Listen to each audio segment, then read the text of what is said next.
Hello, everybody out there. My name is James Ogbaji. I'm the lead pastor of Charles City Family Church, the president and founder of the Adventures Theatre International Ministries, and the creative director of Sort Out Media.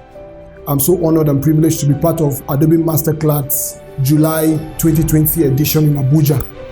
I'm actually so delighted to be on your screen today because what this training has done to me, I cannot say it all in just 1 minute video. Before I came here, I've actually had so many scripts written that I wanted to shoot, but the complexity of how to go about editing them and then all of those works actually dragged me down.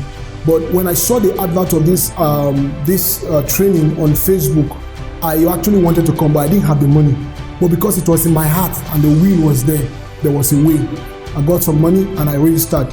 And today being the last day, I came from the first day to the second day, photography, CorelDRAW, video editing on Premiere Pro, After Effects, everything that I thought was mystical was demystified.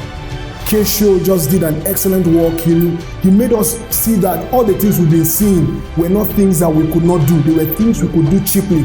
And today, check out my space. You will see wonders because I have learned so much from this training and I'm so honored to be part of the training. See you in the next class. Don't say you don't have money, look for money and be part of the training. Thank you.